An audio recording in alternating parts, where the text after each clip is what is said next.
back at Raccoon Creek State Park, as if I haven't been here enough.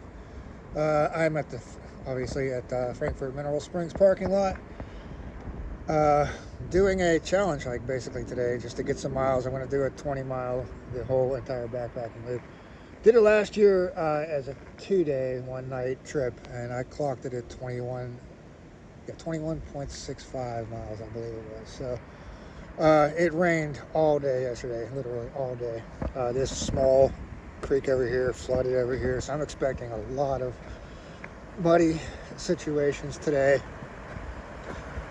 And can't think of any major creeks that I have to ford, but there's going to be some smaller things I'm going to have to get my feet wet. But I got the sealskins waterproof socks on.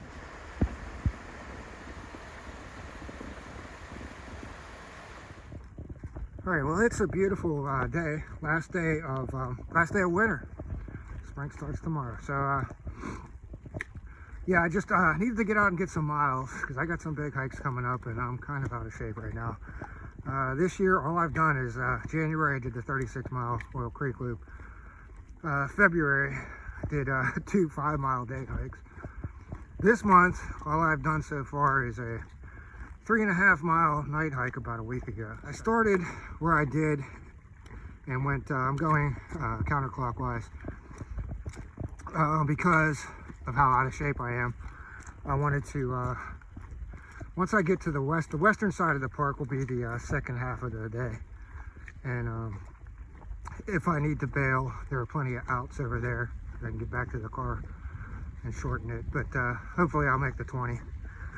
Or whatever it is. So I got started with the day around 11 o'clock. Sunset is technically at around 7:30, so it'll give me 8.5 hours to do this. I'm figuring 7 to 8 hours should be what it takes. I'm by myself. When I'm by myself, I'll do, especially on this trail, as flat as it relatively is, I'll be doing roughly averaging about 3 miles an hour. When I'm by myself, excuse me, when I'm by myself, I don't really stop for breaks. I might sit down and I have a bench picked out up by a city campground. I might just take my pack off and make a wrap real quick. But yeah, I'm not taking any half-hour breaks or anything. I think I'm going to play some head games with myself here and kind of break this up into four separate sections. From where I started at Route 18 parking lot, at the Mineral Springs parking lot at Route 18. From there till the end of where Forest Trail meets up with Heritage, where actually Heritage meets up with Forest Trail, but I'm on Heritage right now. When I come out in the parking lot, there's a short road walk. So I'm going to consider that to be section 1, and then from there until I cross over Route 18 again by the park office, that'll be section 2. And then from Route 18 at the park office until I get to the beginning of Appaloosa, or actually up by Pioneer campsite, that'll be section 3. Then from there back to the car will be section 4. So just kind of give myself some goals to set. Yeah, temperature is it was in the mid-30s when I parked the car. Looks nice, but a little bit breezy too, so I'm starting to warm up though, so that's good. This is one of my favorite sections of the trail, is this pine plantation. There are basically 3 trails that make up this loop. There's Heritage Trail that I'm on now, which is the longest trail in the park. Once I get down a few more miles, I'll be getting onto Forest Trail, which starts off with a road walk because of trail reroute. And Forest Trail is the second longest of the trails. I believe it's like 6 miles. I can't remember. And then Appaloosa Trail, which has also been rerouted, which we'll see when we get over there. And then Appaloosa leads back onto the other far end of Heritage, back to the car. All right, first major creek of the day. not the largest creek in the world, but with all the rain, that's pretty deep. And I swear there used to be a bridge here. I'm not going through this. I'm going to try to cross this log over here. Of course, I'm going to have to put my phone away to do this. Yeah, I swear. Okay, there's the remains of the bridge. So obviously got washed away. All right, I should be able to do this. All right, easy enough. I mean, the log was wide enough. It was kind of flat on top too, but it was kind of an optical illusion with the water moving under it real quick like that. All right, I'm almost to the top of this ravine. Water's coming down pretty good. I just got to get past this wet section here without sliding down the hill. All right, one of my big changes I'm making this year is I'm going to try to switch to shorts for the entire year. Last year I did the pants all year. I wore the convertible pants that you could take the legs off, turn them into shorts. And I think I turned them into shorts like one time all last year on Minister Creek. So that's just kind of useless. Plus they are kind of, they kind of make a lot of noise while you're walking. They're kind of baggy. So I'm going with the shorts and with the base layers when it's cold like this. I feel so much more aerodynamic this way. One of the issues I was concerned about is I had dedicated pockets for everything with those pants. One pocket was my pocket knife and my small little, real small Ziploc bag for you know, Cliff Bar wrappers and stuff. The other pocket was for my reading glasses, paper map, and my Benadryl insect bite pen. The other pocket was for I could stuff like my hat when it got too warm. I forgot I got to go around this tree. And the pocket below that was a zippered pocket where the only thing that went in there was my key at the beginning of the trip and stayed zipped for the entire trip. So this year, because I'm filming with my phone instead of the GoPro, I got extra room in my hip belt pockets. So I'm going to, I got all that extra space there. Just have to kind of working on where to put other stuff, but I think I could figure it out. I just ordered a new pair of shorts that have zippered pockets, 3 zippered pockets. So I should be good there. All right, coming to the end of section number 1. Got this big hill to climb down. This is one of the 2 steepest hills that I can think of on the entire trail. Not long, just a steep hill. So there's the parking lot right down there, and that's where I begin my road walk. All right, here's the end of Heritage Trail on the eastern end of the park. Forest Trail begins over there on the other side of the road. Now there is a reroute over there. You can't, you have to follow the road, basically. Yeah, if you go over here, there's a bridge that's out. It's been out for years. I don't know why. The park map still shows this as being the actual trail, and they've never changed the park map. So if you pick up one of those paper maps, don't expect to go that way. You got to take the road around. And this, we'll go back into the woods on the northern side of the dam by the boat launch. So that was 4.33 miles from the start. 4.33 miles in just over an hour and a half, so doing good. All right, this is, pretty sure this is Big Traverse Creek. There's a little traverse and a Big Traverse Creek. It's not Raccoon Creek. Actually, Raccoon Creek does not run through the park. It runs through Wildflower Reserve over there. But yeah, I'm glad I don't have to ford across this today. Because if you would have taken that rerouted trail over there, you would have had to, with the bridge out, you would have had to go through that mess. So I think this, from what I remember, I think this is about a 7/10 of a mile road walk. Right there's the dam. And obviously the lake. Boat rental is over there. Right there's the boat launch. And I was pretty good on remembering the road walk, showing up at about 8/10 of a mile.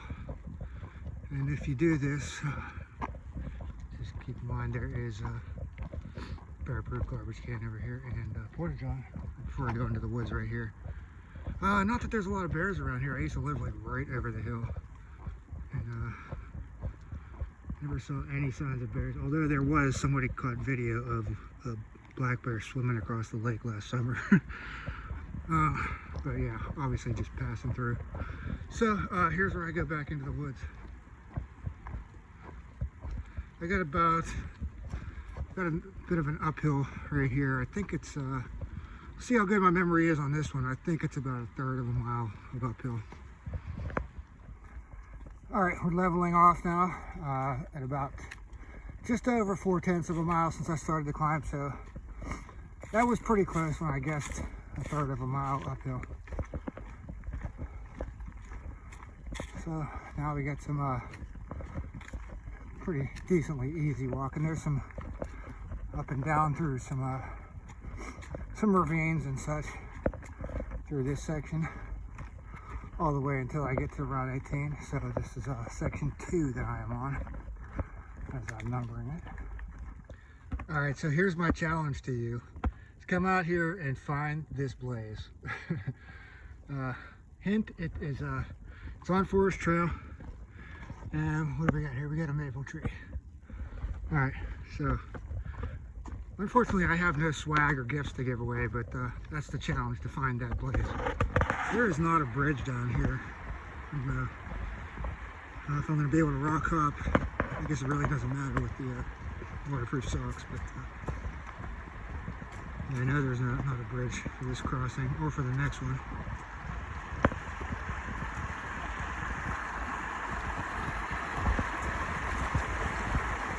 So there's probably a chance that my shoes anyways are going to be getting wet. I got a log right here. Hopefully it's not too slippery. Alright, good enough there. I managed to get across without a problem. The top part of the log was dry, so it wasn't an issue. But yeah, the water was up to right there on the pole, so a good 1.5 feet deep. Yeah, this is the other short but steep hill that I was thinking of. The only last one I can think of that's this steep. Besides that one over by the where Heritage Trail turns into the road walk at Forest Trail. So this one's not too bad. Those roots up there kind of work like steps, so that's not bad. It's just such a great day to be out here. Weather's perfect for this. And I did want to wait to I needed those that extra hour of daylight. The time change was just a few days ago. So I needed that extra hour since I don't do mornings, and I knew I wasn't probably going to start this until at least 11 in the morning. Anytime I do mornings is when I'm at camp, and that's usually because I hear other people waking me up.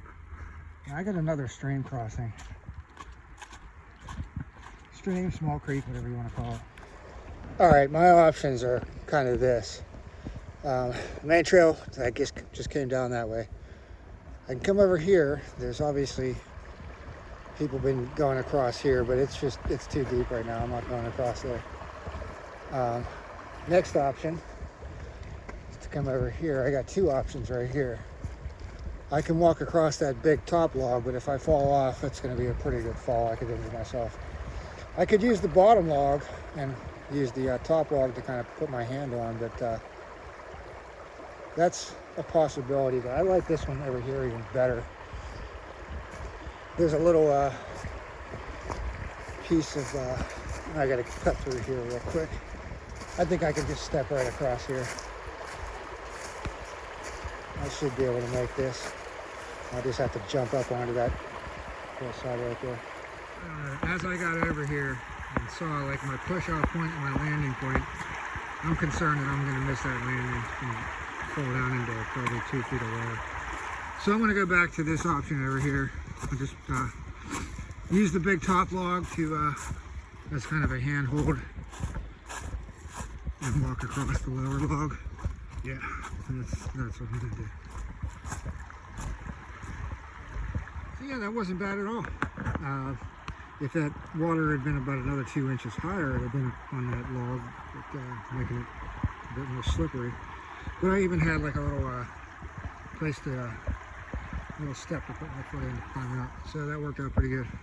All right, 2 o'clock on the news. So I've been out at roughly 3 hours. This is the last water crossing in this section 2 that I can think of. And if this water was any higher, I'm not sure that I'd make it across, but I think I can rock up here and over there. But I'm about to find out. This is a good example of what I was talking about in 2 videos ago, 35 reasons to use trekking poles. I'm going to test this rock before I step on it, and if I can get these leaves off of the pole, you'll see what I'm talking about. So before I step on this, I'm going to find out that it's a bit wobbly. So I got to be careful with this first step. See what I mean right there.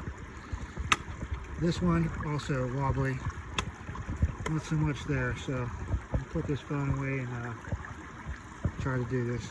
End of section 2, as I'm calling it, and finishing up also the eastern side of the park. I'm at 8.78, so 4.5, roughly 4.5. Since I got on Forest Trail, the road walk started anyways. And, yeah, so that's the end of that section. Just got to cross the road, and the trail continues right over here. Here's the park office, crossing Route 18. Starting section 3 on the western side of the park, and roughly 8.8 miles on the day.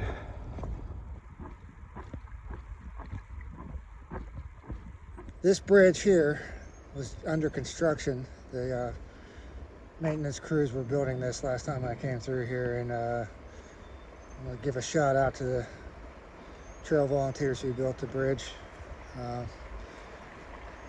Yeah, the old bridge that used to be across here was on the verge of collapse, and it had nails sticking out or screws sticking out of the handrails. It was, yeah, if it would have been here now, yeah, I don't know that this would have been crossable. But this is yeah, this is either Little Traverse or Big Traverse Creek, or I'm just completely wrong. But yeah, it's got to be one of the two. Yeah, I don't know which one is which, but yeah, he did a pretty decent job on this bridge, though. I guess, yeah, no handrails, but I guess it's wide enough. I don't think you really need them. This is what I was saying on my last video all about trekking poles. This is one of the places I would carry trekking poles. I don't want to be putting them down and get them stuck in between these slats and snap them off, or like right here, getting them stuck in here. I'm not trying to snap them off, so I just carry them across stuff like this. Oh, what do we got here? The old bridge was a Eagle project. I'm going to have to show it up on with the sun. An Eagle project from 2000 and something, 2006 it looks like. Yeah, that was the old bridge. I'm at 9.72 miles, so from Route 18, when I got back across the road, or Route 18, that was only like, what, 4/10 of a mile to right here to the connector trail over to Sea backpacking area. So it's a few hundred yards up that way, and you'll come to the Adirondack shelters. There's 5 of them up there with a bear pole, and tent sites, and then about 75 yards past that is the latrines and the car camping area. But this little bench right here, this is where I had planned to stop and take a break. I got a few things I want to take care of. I got some hot spots starting on my heels. I'm going to take care of that. Put some of these extra layers in my pack that I don't need. And I might make a quick wrap. We'll see what happens. And change out my water bottle. Alright, here's what I got going on for break. I got the shoes off, airing out the feet. I'm about to, after I'm finished eating, I'm going to put some, this is the 3M version of Luca tape. It's more like Band-Aid-y type of material than the Luca tape is more like an ace bandage material, like a gauze bandage. But this is what they had at Rite Aid or wherever I got it from. And then a little bit of a travel size Vaseline for any areas that are rubbing.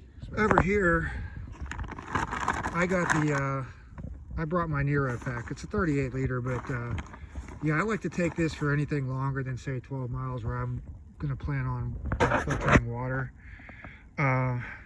Just because I don't take a water bladder if I need to refill water that in my Camelback. Plus my Camelback's too small, and if I want to lose layers like I'm about to do here, I want to have somewhere to throw those extra layers inside the pack, so they won't fit. It'll be just too crammed in that Camelback. So that's why I got the 38 liter Z-Packs and Nero with me. Only 5 pounds when I started the day. 5 pounds plus 2 water bottles, probably about 7 pounds total before I started. I'm down to 6 pounds now. Yeah, I wanted to mention real quick how cheap this is, how cheap of a snack this is. These Dollar General, you get, what is it, I don't know, I think there's 10 slices of pepperoni, $1 for salami, and $1.50 for 10 tortillas, these flour tortillas. And then, yeah, they'll last for a few trips. Yeah, quick and cheap trail snacks. All right, well, I'm hoping this is not going to be an issue. I just, that tape that I put on my heels made it even worse.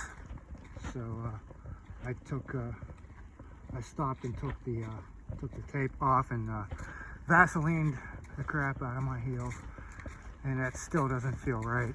It actually feels worse than when I stopped and took my shoes off at that snack break. So I'm hoping this is not going to turn into blisters. I'm going to keep pushing through.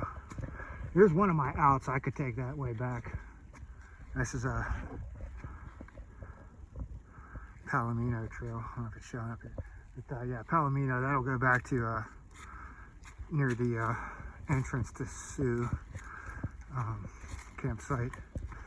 And I could take the road back if I needed to. But I'm going to keep going.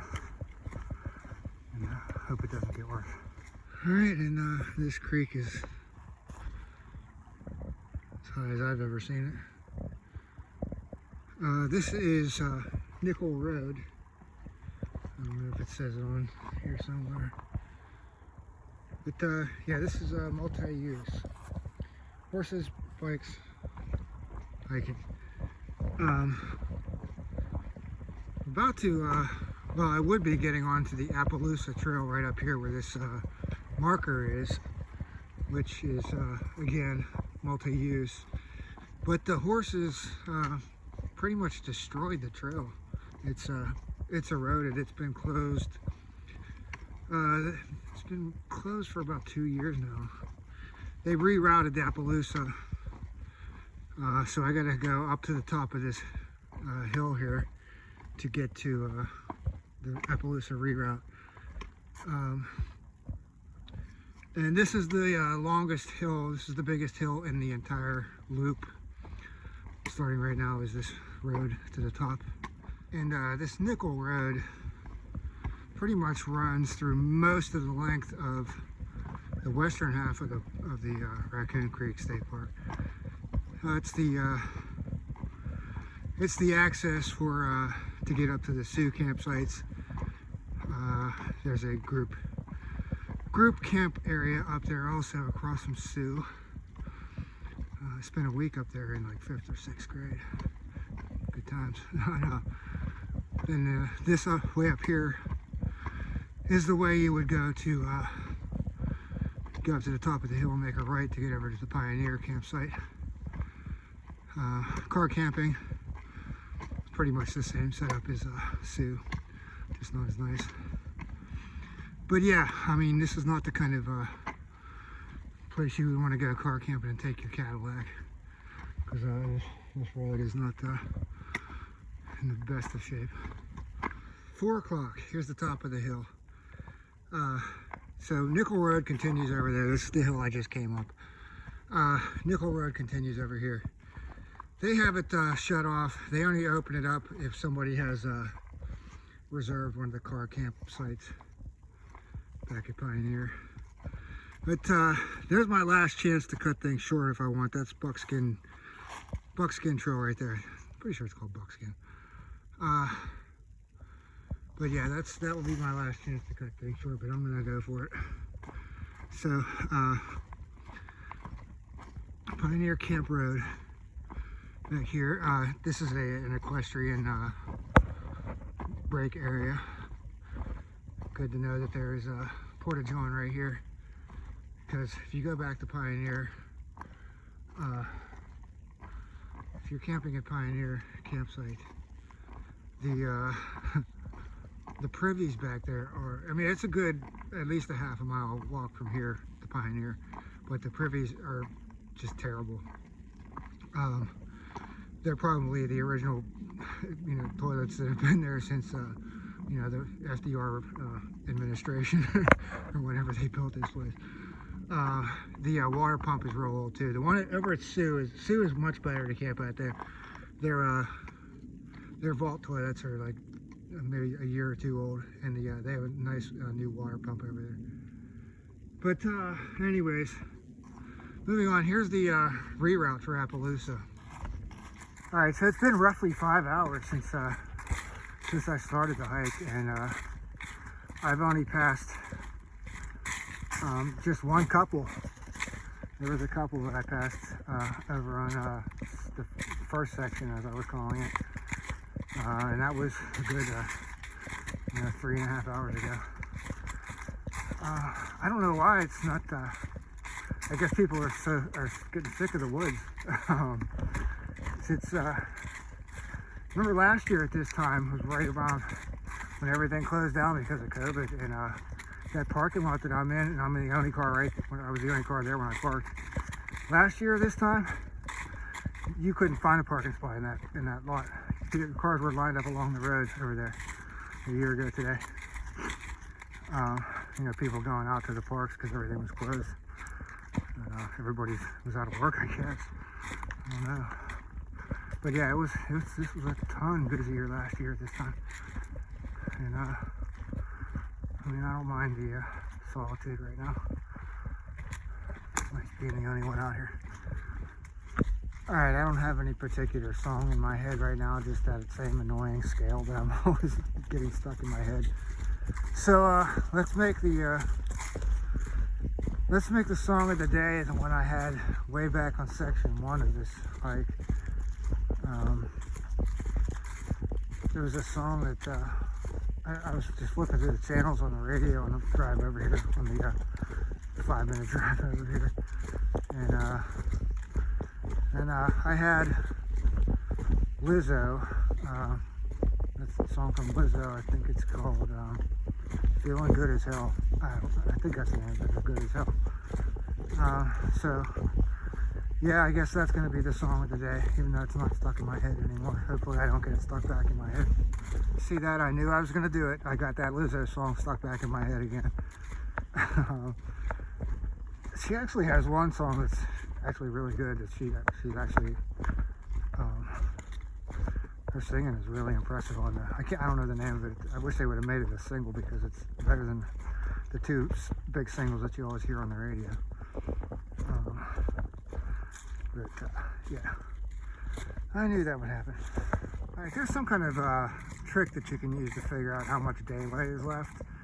And if I remember correctly, I know you have to like stick your hand out at arm's length and measure how many hand widths of like four fingers together, and just kind of stack those and count how many of those from the horizon to the sun. And I think that each one of those is 1 hour of daylight left, and it seems to work. I mean, I tried it at 3:30.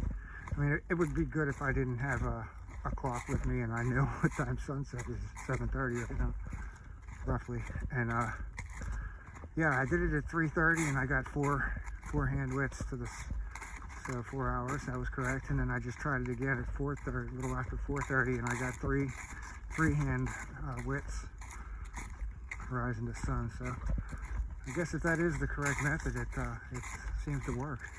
All right, I'm at 14.64 miles, and I'm calling this is what I wanted to consider the end of section 3, beginning of section 4. Here's Heritage Trail. Turning back onto it, I came from that direction over there. I don't think I've ever went out here.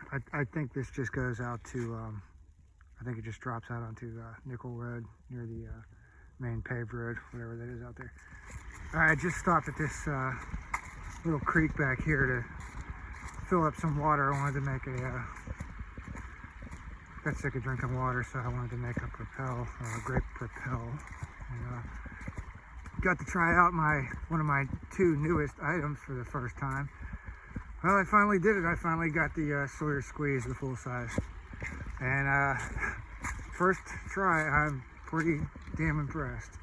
That was quicker than the kitchen faucet at home. So yeah, I'll take the weight penalty over the micro. I mean, I was happy with the micro because it started slowing down.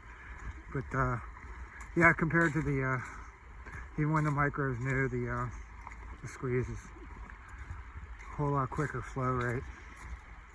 Well, I'm not getting across this the normal way. I got to figure out somewhere where I can jump across, because this is the usual way across and not too far. I could get a running start and jump across here, or I could, let's see, what are my options here?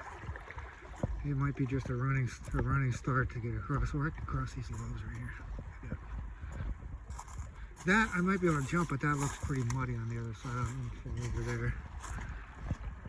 This might be my best option right here. But if I fall, that's pretty deep. Let's do the running jump start over here. I got plenty of room to get a little bit of a run on here. Well, it turns out I don't have the same amount of distance jumping that I did back when I was 18. I barely cleared that crossing. Of course, I do have 7 pounds on my back probably right now. I made it. I was just thinking that that little creek that I just jumped across back there makes me kind of almost glad that I don't have a tripod yet, because if I did, it probably would have been one of those ones where I would have set up the shot to show myself jumping, and then I'd have to go back to jump back across to get the tripod and the phone, and then I'd probably, on the third jump across, I'd probably fall. So probably in my best interest that I did not have a way to film that. I got another creek crossing, and I don't see a practical way across this one.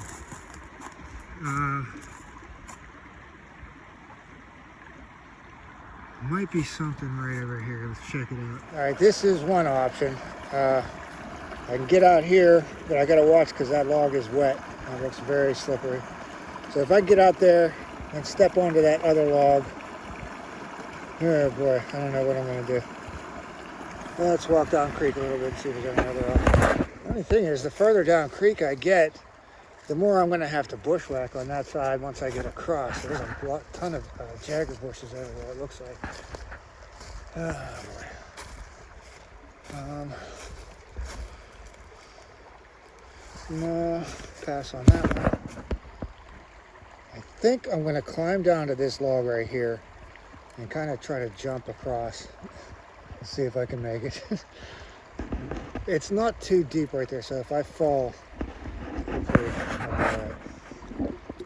All right, I made it. The jump wasn't too bad. Now I just got to figure out how to get through all these jaggers to get back onto the trail, which is, I don't know, over there somewhere. Well, if I'd have known, I would have stayed on that side of the creek instead of jumping across. I was right over there. If I'd have known, I would have come up there and over here, because now I got to cross back right here. And I'm hoping that this log is sturdy enough that it's not going to break when I put my weight on it. That's pretty deep right there. Yeah, that was a bit sketchy. That log started, that branch started to snap as I was pushing myself off to get over here. Hopefully that's the last one of those. Oh yeah, I forgot about this one. The Buckskin Trail goes up there. I gotta get across, and usually you can rock hop right here. So I think I'm gonna try that log right there. There's no rock hopping right now happening. So yeah, this looks like my only or at least best option. And just trying not to fall in. Well, I'm certainly no flying Walenda, but I made it. I can't believe this thing's still here. I was joking the first time I saw this. It's like calling it the Bigfoot shelter. I don't know if it's somebody just practicing I assume it's somebody just practicing how to build a bushcraft lean-to or something. I don't know. All right, a little while ago while I was getting water, I mentioned that I just recently picked up 2 new pieces of gear, and along with the Sawyer Squeeze, I got this sexy new emergency whistle. Titanium, Vargo titanium whistle, cost like 10 or 11 bucks. And probably weighs, I didn't put it on the scale yet, but it probably weighs about a half an ounce. So basically it's replacing the old plastic one that I had forever. It was kind of one of those cheapo ones that you get at the Walmart camping section. You know, I thought it had everything I needed on it when I first got it. You know, it had the, it's bright orange, so I'm going to be seen from that little whistle.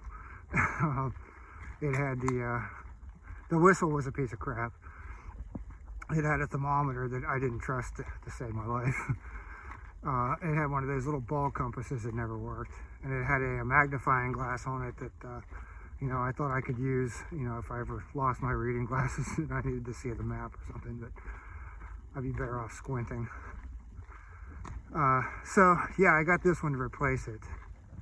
Now, one of the things with the old whistle was I had it carabinered onto the daisy chain of this strap right here, and so I always had it with me, except when I took my pack off. And that's usually when I would have needed something like that the most. Take your pack off because you got to go, 200 feet into the woods to use the restroom, and then you get lost in your pack with your emergency whistle on it to let somebody know that you're lost is not with you. And that's especially important at camp. When I go to camp, one of the things I do when I get to camp, one of my camp chores is I pre-dig a cat hole for the next day. So yeah, my pack is sitting at camp, and I'm out traipsing around in the woods trying to find a good place to dig a cat hole. And you're supposed to be 200 feet or 70 steps away from camp or away from trail and all that. So the best place to dig a cat hole could be 100 yards away from camp by the time you find somewhere good. So fortunately, I have not got lost digging a cat hole yet, but you can get out there pretty far and need an emergency whistle. But not having the whistle carabinered to my pack and always having it with me, if I'm out there in the woods, 100 or so yards from camp, whether I'm digging a cat hole or hanging a food line or something, I always, as long as I'm, assuming I'm camped with somebody, I can always just hit that whistle if I'm not sure where I'm at. But I got a pretty good sense of direction, knock on wood. But really, the only time I ever used the old whistle, you're supposed to blow it 3 times, like an SOS if you need help. But the only times I ever used, I think I can count 3 times that I ever used the old whistle, was to just to let somebody know. Sometimes you're split up with a group and you're not sure where the trail goes, so you guys split up to go, try to find out where the trail's at. And then, I've hit the whistle once to let somebody know, it's over here or whatever, just to let somebody else know where I'm at. It's the only time I ever really used it. So here's the connector trail to Camp Trail. So you just go down there, and Right over there is a little parking lot. That's the camp trail parking lot. And there is a porta-john over there, so if you need to use that, it's that close to right here on the Heritage Trail. It's another one of those lean-to stick shelters down there. Bigfoot gets around. All right, 18.65 miles. It's 7 o'clock, so sunset is 7:30 something, I believe. And I don't know, I guess I got at least a mile and a half to go. So I should be good.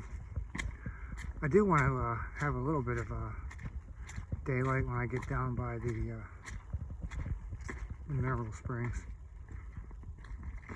I want to get I'm hoping there's some pretty decent waterfall going on right now from all that rain. And speaking of rain, I know it's very shortly now that I'm going to have what is always a muddy section, and I'm assuming it's going to be even worse today. And this is the section that's notoriously muddy. I expected actually worse. This is pretty much what it looks like all year round. With all that rain yesterday, I thought it was going to be even more muddy.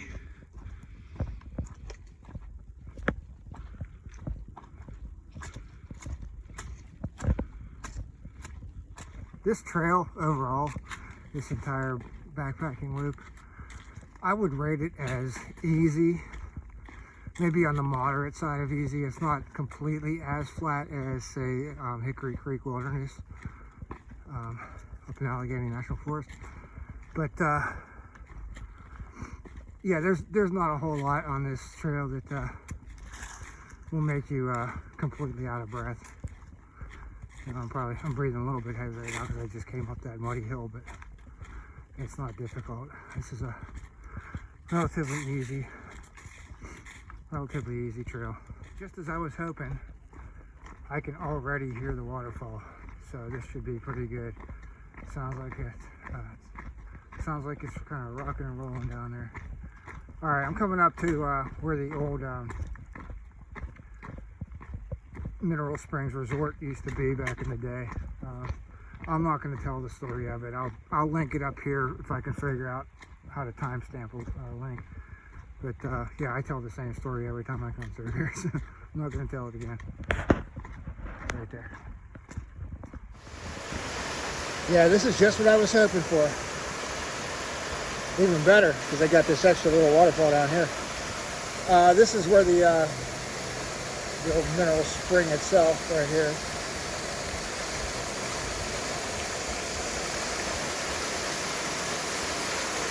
Yeah, that's awesome. Brand new bridge. Sweet.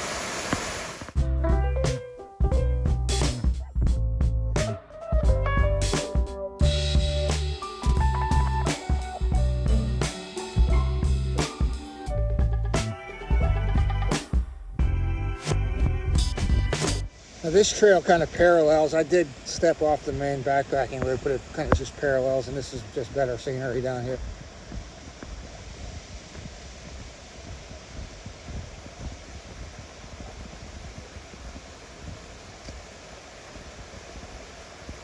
Okay, I gotta not be staring at all these waterfalls and watch where I'm going on these wet rocks. All right, back at the car, but I'm at 19.79. So I am hitting 20. I'm going back up. This is the section of Heritage Trail that I skipped, doing that section down below. I did this once before. I think it was the first time I did a 10-miler.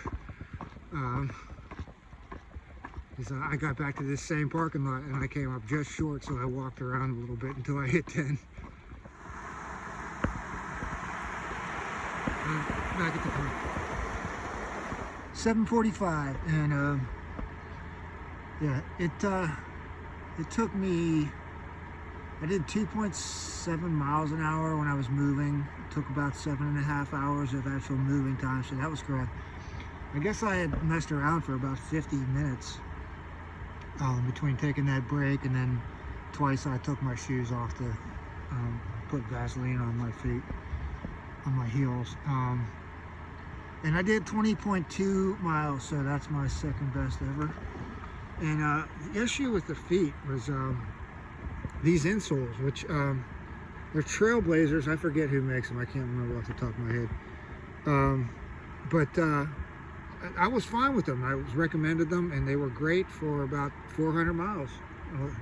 Second half of last year, and probably about 60 miles this year. But they have this hard bottom on them. Let's see if I can show you here.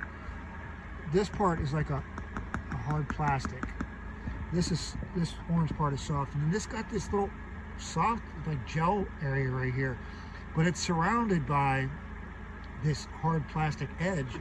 And for some reason today, I was feeling that through where my heel sits right here. I was feeling it on both feet, and I'm sure I'm going to have blisters from it, so I'm going to have to retire these things and go back to the old insoles. They're in here somewhere. I have to just find them. But yeah, that's what I'm going to have to do, I guess. I did take the old rock plates out of my old Ultra Superiors and put them inside these shoes. But anyways, yeah, 20.2 today. And 7 hours and 45 minutes of moving time. So, yeah, I guess the plan now is there's a new pizza place right up by where I live at. So I'm going to try to pull up their menu and see what they got, pick it up on the way. And we'll call that one a wrap. Oh, yeah, I did want to mention, before I forget, that I saw those two people, that couple that I passed at like 12:30, those were the only people I saw the entire day in I was on the trail for about 8.5 hours almost. Yeah, I saw more deer than I saw people on this trail. This is amazing. I don't understand it. It's a Friday, beautiful weather. I mean, it's mid-40s, but it's the last day of winter. I can't understand why there's not more people out here. But anyways, I'm gonna wrap it up. I'm getting real hungry now.